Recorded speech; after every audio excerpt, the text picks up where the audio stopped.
This is the longest running youth open mic in Chicago, where music artists like Chance the Rapper, Jamila Woods, Saba, and No Name shared some of their earliest rhymes. Life created in the crack of my ribs, embryo born on the tip of my uterus. America was born on the tip of my uterus.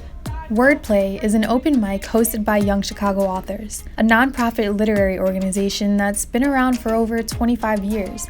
YCA hosts free poetry, hip-hop, and journalism workshops for Chicago youth, serving ages 12 through 25. A large part of what we do is giving young people a platform to express themselves and to really believe in the power of their own story. In the tradition of Gwendolyn Brooks, who is our matriarch and a really big influence on how we teach, she always talks about writing what's under your nose and writing what's going on in your community, and through that, you get a sense of the city that's a more accurate portrayal of the city than you see on the news, or especially how Chicago is portrayed. You know, it's called Chirac. It's talked about in terms of inner city, intercommunal violence, and you never get a sense of the ways that city government or the laws and the structures in place actually influence a lot of those dynamics. YCA is also home to the largest youth poetry slam in the world. Louder Than a Bomb was created after the city passed an anti-gang loitering law. This law put thousands of African American and Latino males in jail by making it illegal for groups of young people to gather in public spaces. Tearing down dreams! It's getting real windy in these streets! As a black artist,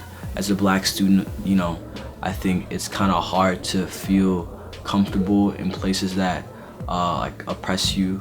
And so when coming here and having like the safe space to grow and learn and write with people that actually care about your growth and your knowledge and your ability to write, it's very comforting.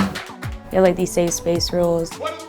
No racist, sexist, homophobic, gender biased, ableist, ageist, or otherwise derogatory terms allowed. Young Chicago Authors has become a staple in the community and somewhat of a home for Black and brown youth in the city. I think for young people in the city, the notion of being an artist, the notion of being a poet is not like one that's taboo. It's like something that young people sort of all stripes are able to like wear as a badge of honor. In the same way that like the star of the basketball team can sort of walk down the halls with the kind of pride and like have his jacket and be like, yeah, you know, I'm doing my thing. When the captain of the poetry slam team can walk through with a similar sort of pride or in a similar sort of like social capital, I think that really begins to shift the priorities of a space in some really important ways. It's just like such educated and smart people with such bright ideas coming into one area, and you think the whole room's gonna explode. It's a family. It really does feel like a family. And for someone that doesn't have a family, like this is home. I've said it like 7 times, but it's home.